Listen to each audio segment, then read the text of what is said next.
Hello दोस्तों, मैं अमरिंदर एक बार फिर से आप सभी को मैथ दर्शन यूट्यूब चैनल पर एक नए वीडियो लेक्चर में वेलकम करता हूं, स्वागत करता हूं। एसएससी सीएचएसएल एग्जाम को ध्यान में रखते हुए हम लोग मैथ का स्पेशल सेशन चला रहे हैं।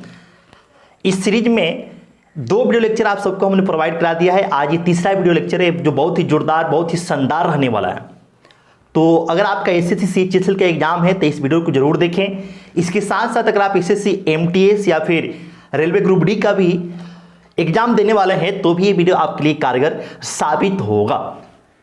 वीडियो को शुरू से लेकर अंत तक जरूर देखें। अगर आप पहली बार आए हैं तो हमने डिस्क्रिप्शन में बाकी जो अन्य वीडियो लेक्चर आप सबके लिए हमने प्रोवाइड कराया है उसका लिंक दे रखा है, वहां से भी बाकी के जो वीडियो लेक्चर है उनको जरूर देखें।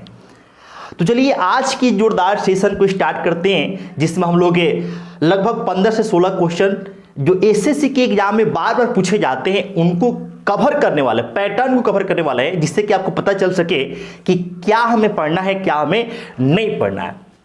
चलिए स्टार्ट करते हैं इस जोरदार सेशन को। पहला क्वेश्चन आपको बोर्ड पर दिखेगा और पहला क्वेश्चन आपको नल एवं टंकी, नल एवं टंकी का है। बहुत ही शानदार क्वेश्चन है, बिल्कुल बेसिक सवाल है। एक विद्युत पंप किसी टंकी को 2 घंटे में भर सकता है। टंकी में चूंकि कहीं पर रिसाव हो रहा था इसलिए टंकी 2.5 घंटे में भरी।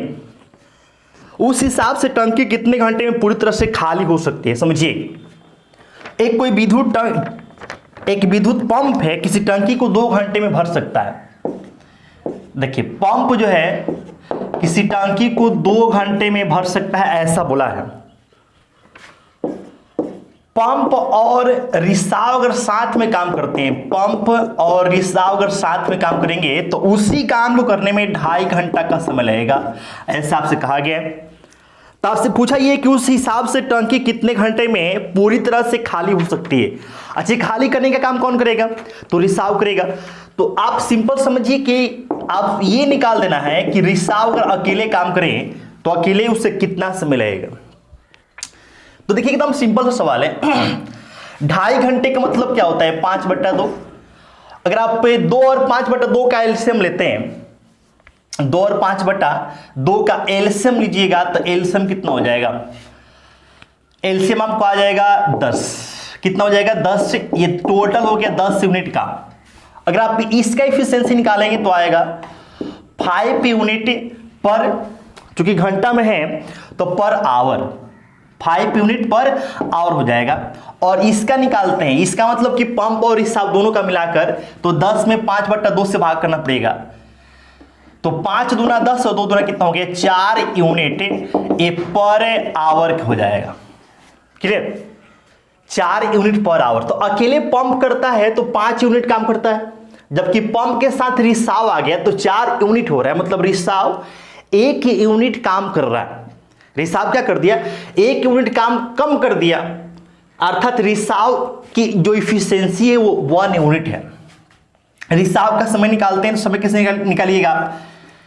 तो काम में भाग करते हैं इफिशियंसी से, तो काम कितना है? 10 और उसकी इफिशियंसी 1 आ गई, भाग करेंगे तो 10 घंटा में रिसाव पूरा काम कर देगा। ये हो गया आपका एलसीएम मेथड। तो चलिए अब दूसरे सवाल पे आते हैं। दूसरा क्वेश्चन भी आपको बहुत ही शानदार क्वेश्चन है, बोर्ड पर दिखेगा आपको। क्वेश्चन नंबर 2, यदि किसी वस्तु का अंकित मूल्य 9,250 रुपया हो तो उस पर 7.5% छूट हो तो उसका अंकित मूल्य ज्ञात करें। विक्रय मूल्य दिया हुआ है।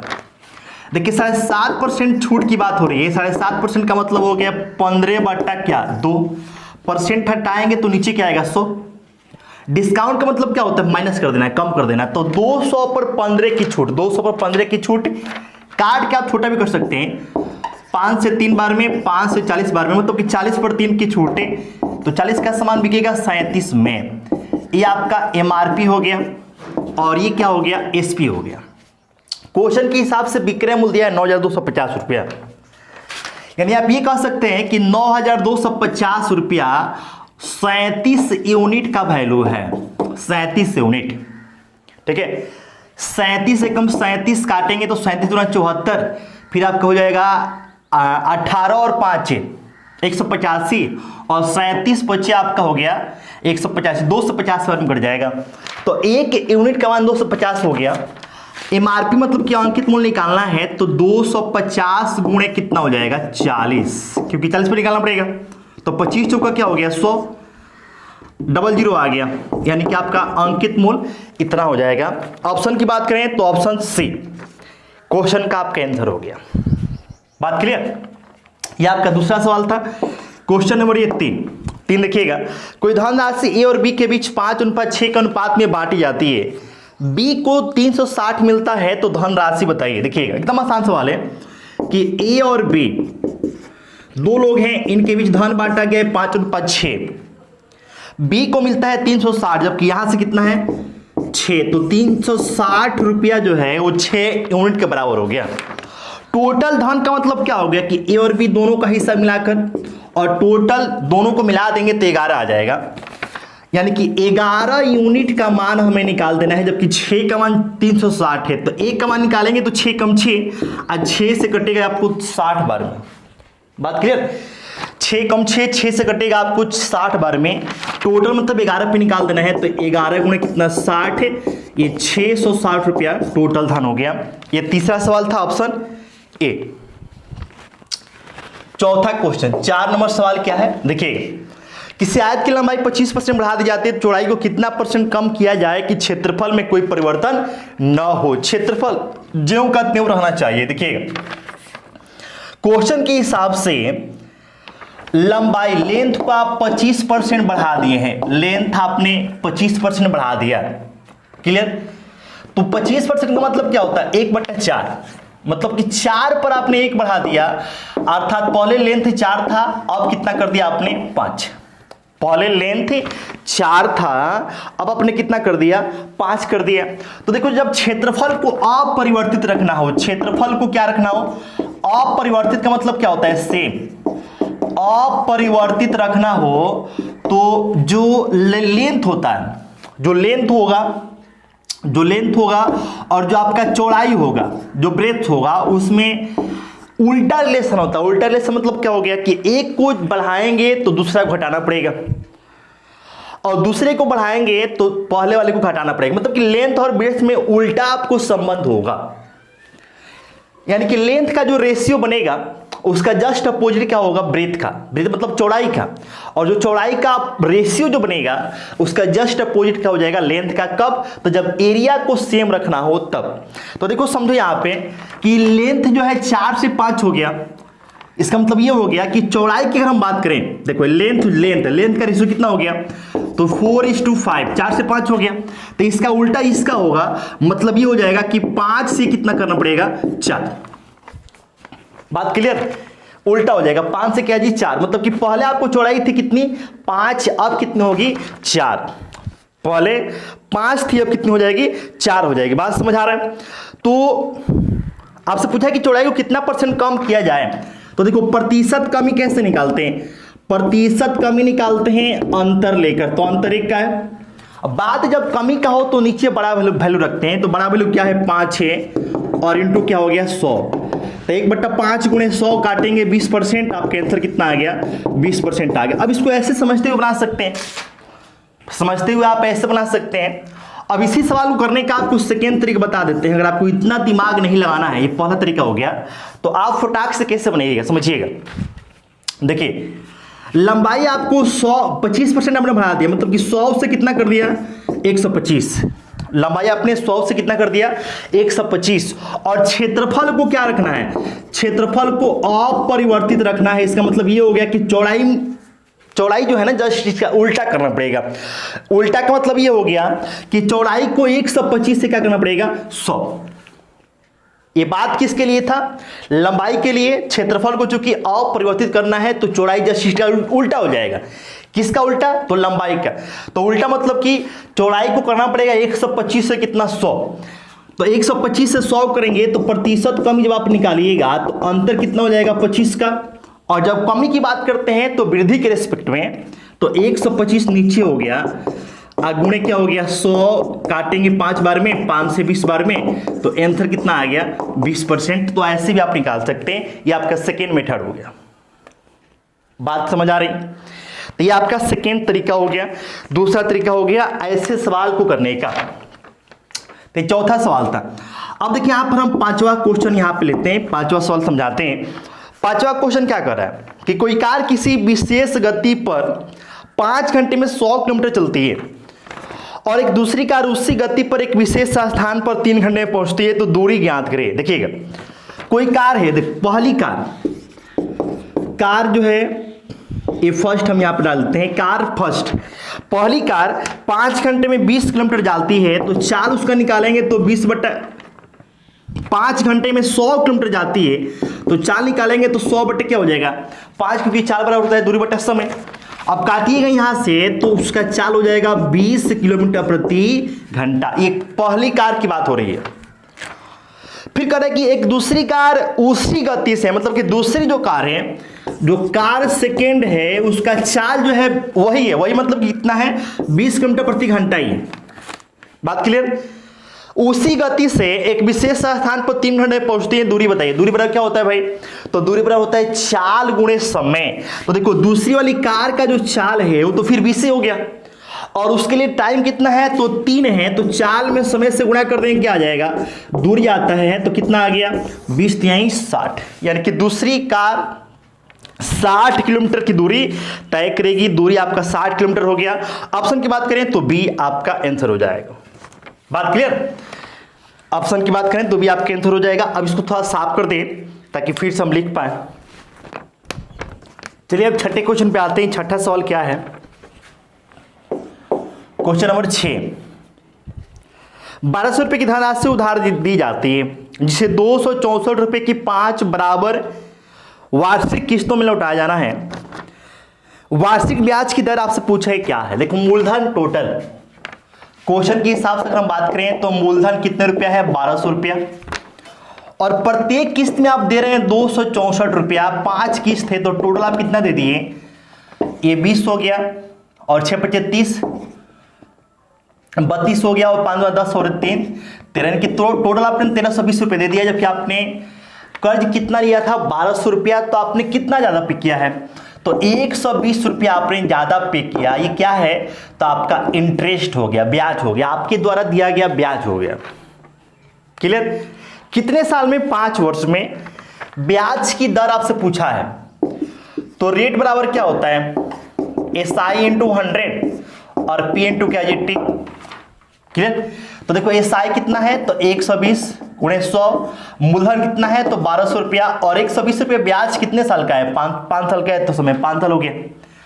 काटेंगे तो कटेगा 10 बार में, और 10 बचे 50, फिर कितना हो गया 2% आपका इंटरेस्ट हो गया। रेट ऑफ इंटरेस्ट कितना हो गया 2%। ऑप्शन सी इस क्वेश्चन के आंसर बन गया। क्लियर? एकदम आसान सवाल था। 7वां क्वेश्चन, क्वेश्चन नंबर 7, करें कि उपर्युक्त व्यंजकों में से किस व्यंजक को 2 घनीय व्यंजकों के अंतर को प्रकट करने वाला कहा जा सकता है? 4 ऑप्शन है। 2 घनीय, घनीय मतलब क्या, क्यूबिक एक्सप्रेशन के अंतर को व्यक्त करने वाला कहा जा सकता है। तो अगर आप देखें ऑप्शन को ध्यान से देखें तो एक ही ऑप्शन ऐसा है जहां पर आपको थोड़ा सा दिमाग लगा सकते हैं। आपके क्वेश्चन दिख ही रहा होगा, ऑप्शन डी। देखिएगा ऑप्शन डी जो है वो आपको x³ प्लस ये 3x² प्लस 3x और माइनस में क्या है 7, ये है घनीय। घनीय व्यंजक के रूप में व्यक्त करना है।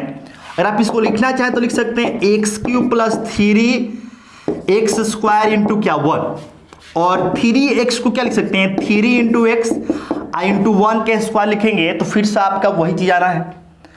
-7 को लिख सकते हैं 1, और माइनस में क्या 8। क्लियर? अब देखो थोड़ा सा हम करते क्या है कि 1 में से 8 घटाएंगे फिर से -7 आ जाएगा, कोई दिक्कत वाली बात है नहीं, बिल्कुल वही चीज हो गया। 1 को क्या हम लोग 1 का क्यों लिख सकते हैं, बिल्कुल लिख सकते हैं। तो आपको अगर याद हो एक फॉर्मूला कि a + b का होल क्यू क्या होता है AQ plus 3a² plus 3ab² आप प्लस में क्या होता है b होता है।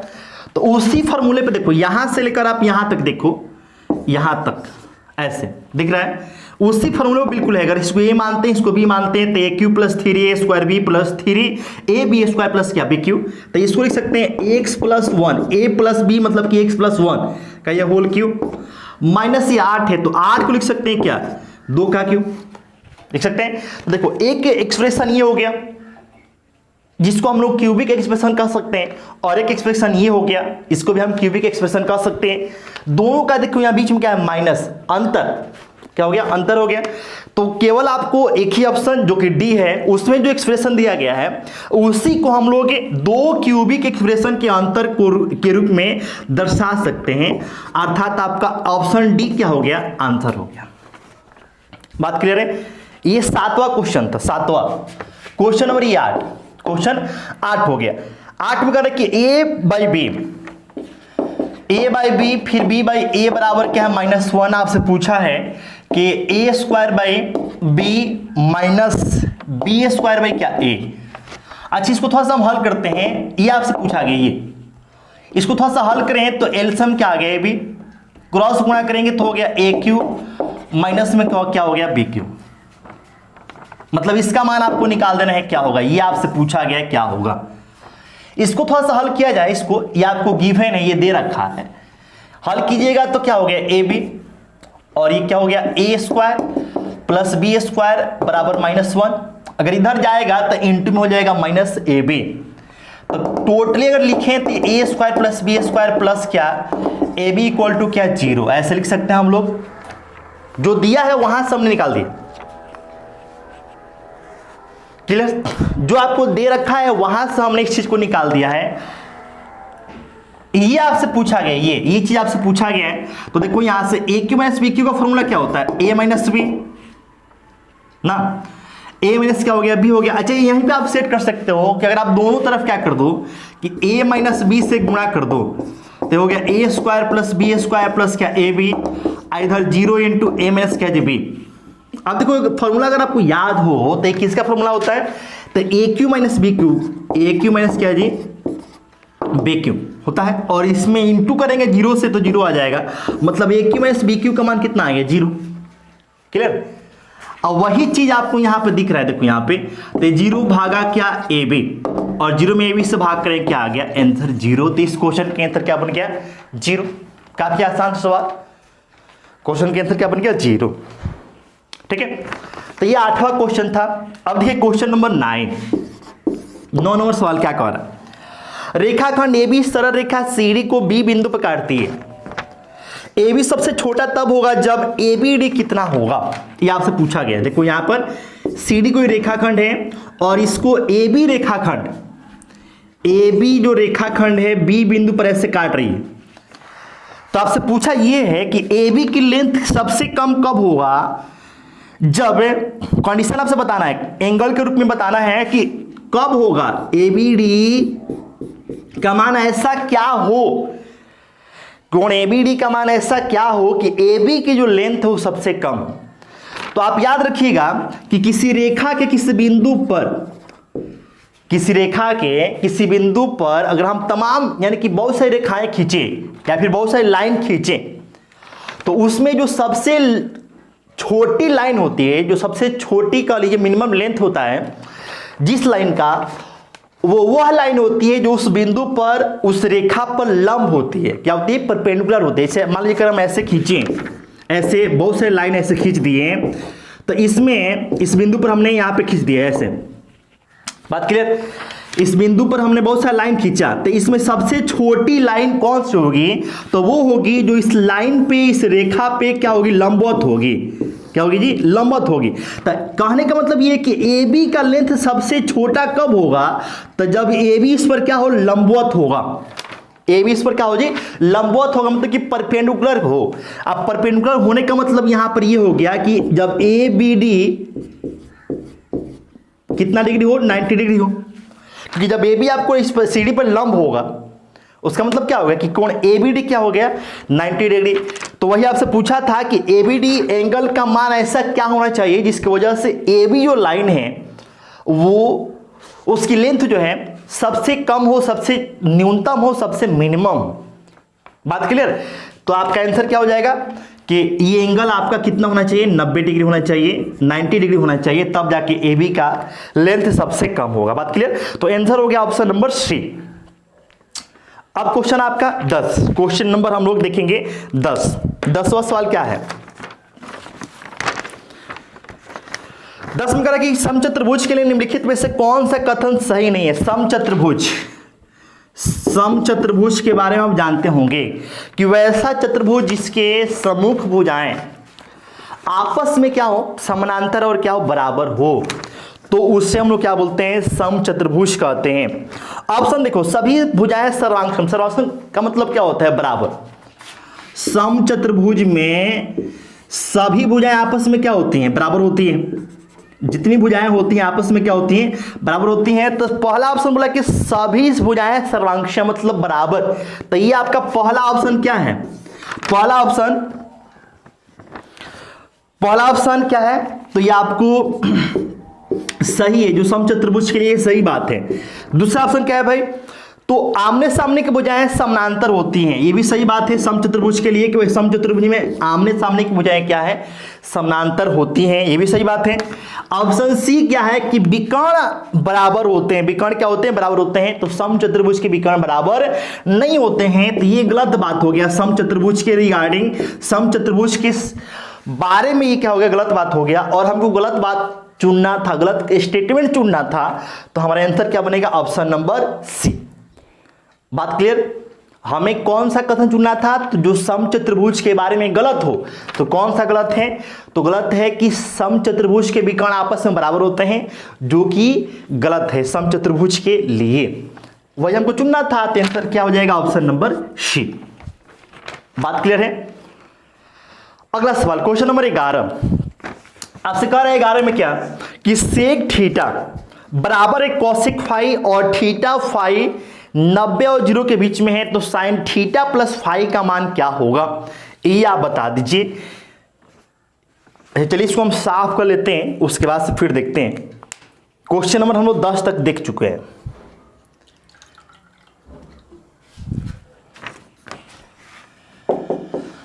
क्वेश्चन नंबर 11 देखिएगा, कह रहा कि सेक थीटा बराबर है क्या, कोसेक फाई के। सेक थीटा इक्वल टू क्या है भाई, कोसेक फाई, ऐसे दिया हुआ है। आपसे पूछा है कि आप ये बता दीजिए कि साइन थीटा प्लस फाई का मान क्या होगा। समझिएगा, ट्रिग्नोमेट्री में आप पढ़े होंगे, याद होगा, एक फॉर्मूला होता है कि सेक 90 माइनस थीटा बराबर क्या होता है, कोसेक थीटा। क्या होता है भाई, कोसेक थीटा होता है, ये आप पढ़े होंगे। अगर हम इस रिलेशन की बात करें तो इसमें जो सेक के साथ एंगल है और कोसेक के साथ जो एंगल है, उस एंगल का सम देखा जाए तो देखो 90 माइनस थीटा अब प्लस में क्या है थीटा, अगर दोनों का सम देखें तो थीटा से थीटा क्या हो गया, कट गया, कितना बच गया 90। इसका मतलब ये हो गया कि सेक और कोसेक आपस में बराबर तभी होंगे जब उनके साथ जो एंगल हो उनका योगफल 90 डिग्री हो। तो इसी कंसेप्ट का यूज यहां पर हम लोग करने वाले हैं कि सेक और कोसेक आपस में बराबर है। इसका मतलब निश्चित तौर पे थीटा और फाई जो एंगल है दोनों के साथ, उन दोनों एंगल का सम कितना है, 90 डिग्री है। बात क्लियर है? इसी कंसेप्ट का हमने यूज किया है, जो आप ट्रिग्नोमेट्री पढ़े होंगे तो आपको इतनी बात पता होगी। आपसे पूछा है साइन थीटा प्लस फाई, तो थीटा प्लस फाई का मान 90 हो गया, मतलब कि साइन 90 का मान आपसे पूछा है जो कितना होता है 1, यानी कि इस क्वेश्चन के आंसर बन गया 1। बात क्लियर? क्वेश्चन नंबर 11 था। क्वेश्चन नंबर 12 देखिए क्या कर रहे हैं, कह रहा है कि किसी समद्विबाहु त्रिकोण के शीर्ष कोण और आधार कोण के बीच अनुपातित 4:3 का है। किसी समद्विबाहु त्रिकोण मतलब त्रिभुज, ठीक है, तो समद्विबाहु त्रिभुज में बराबर भुजा में अगर आप इसको लेंगे तो ये दोनों मान लीजिए कि बराबर भुजा है, ये तो आधार होता है, आधार को हम लोग बराबर भुजा में इंक्लूड नहीं करते हैं, ठीक है, क्लियर। तो ये हो गया आपका शीर्ष कोण, ये क्या हो गया, शीर्ष कोण हो गया। ये दोनों बराबर भुजा है, ये आपका आधार है, क्या है भाई, तो ये आधार है। इस चीज को आप ध्यान रखिएगा, आधार को हम लोग कभी भी बराबर भुजाओं के रूप में काउंट नहीं करते हैं या फिर के रूप में यूज नहीं किया जाता है, ठीक है, आधार को छोड़ के बाकी जो दो भुजाएं बचती हैं उन्हीं को हम लोग बराबर भुजा लेते हैं, तब जाके त्रिभुज क्या बनता है, समद्विबाहु। क्लियर। 4-3 का रेशियो दिया है आधार कोण, शीर्ष कोण और आधार कोण के बीच, मतलब कि अगर ये क्या है 4x है तो आधार कोण कितना हो जाएगा 3x। ये 4x से शीर्ष कोण, इसको क्या बोलेंगे हम लोग, इसको कहा जाएगा शीर्ष कोण। क्या कहा जाएगा, शीर्ष कोण कहा जाएगा। और ये क्या है तो आधार कोण है। आधार कोण कौन सा कोण है, आधार कोण है। तो जब ये आधार कोण है तो इसको भी क्या बोलेंगे हम लोग, आधार कोण कहेंगे। क्या बोलेंगे, इसको भी आधार कोण। और चूंकि समद्विबाहु त्रिभुज की बात हो रही है तो समद्विबाहु त्रिभुज में दो भुजा बराबर, और बराबर भुजाओं के समूह कोण में क्या होते हैं, बराबर। तो जब ये 3x है, ये भी कितना होगा 3x। तो त्रिभुज के तीनों कोणों का योगफल 180, सबको जोड़ेंगे तो 3 3 6 4 कितना हो गया 10। 10x का मान कितना है, 10x का मान कितना हो गया 180, क्योंकि टोटल सम तो 180 होना है। तो x बराबर कितना आ गया 18। x का मान कितना आ गया 18। आपसे पूछा है कि आधार कोण का मान बताइए, तो आधार कोण कितना है 3x है ना, और x का मान कितना है 18, तो 18 3 54 डिग्री आपका आंसर आ गया, option B. Clear. Question number ये 13 में क्या कर रहा है, किसी त्रिभुज एबीसी में कोण बी 90 डिग्री है और BC बराबर √3AB, तो कोण ए का मान बताइए। कितना आसान सवाल है। देखिए त्रिभुज एक है ABC और इसमें कोण B को समकोण कहा गया है, 90 डिग्री है, और साथ में एक रिलेशन दिया है कि BC बराबर √3AB, ये रिलेशन दिया गया है। जबकि आपसे पूछा गया है तो कोण ए को मान लेते हैं कि थीटा, ये आपसे पूछा गया, कोण ए आपसे पूछा गया क्या है आप बताइए। ठीक है, क्लियर, समझिए। अगर हम इस कोण की बात करें तो इस कोण के लिए ये क्या हो गया, लंब, ये परपेंडिकुलर हो गया, और ये क्या हो गया, तो ये बेस हो गया, और ये क्या है, तो ये तो आपका हाइपोटेनस है ही। क्लियर, हाइपोटेनस आपका है ही। हमें BC और AB में रिलेशन दिया है, BC और AB, तो BC और AB का मतलब क्या हो गया, लंब और आधार। लंब और आधार किस में होता है, tan में होता है। तो tan थीटा की अगर हम बात करें तो BC बटा क्या हो जाएगा AB, BC बटा AB।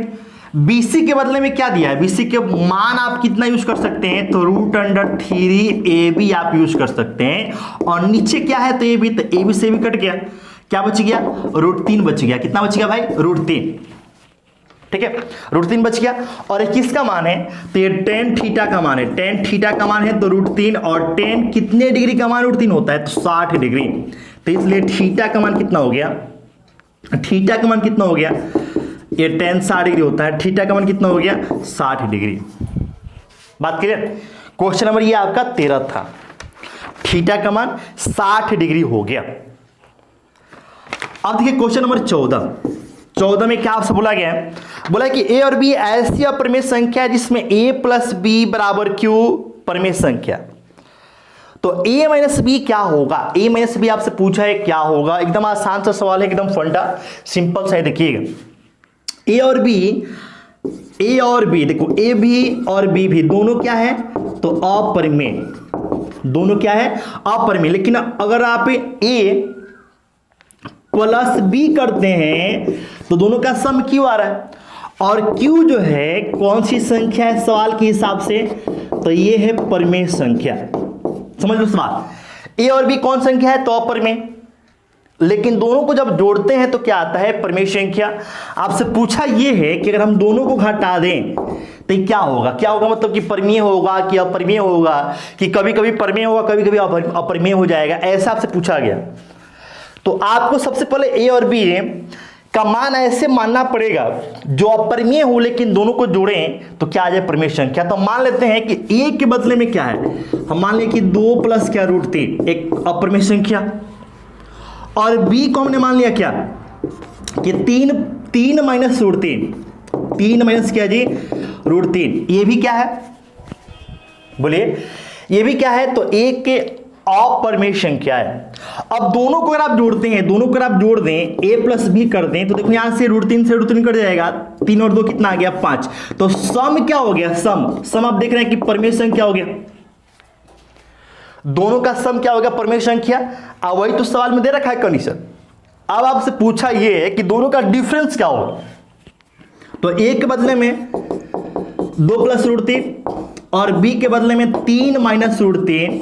तो अब यहां से देख लो, जब माइनस से जब अंदर जाएगा तो 2 प्लस से रूट 3 तो हो ही गया, आइए माइनस अंदर जाएगा तो -3 प्लस रूट 3, -3 और प्लस क्या हो गया, रूट 3 आ गया। तो 2 में से 3 जाए कितना आ गया, -1, और रूट 3 कितना हो गया, 2 रूट 3।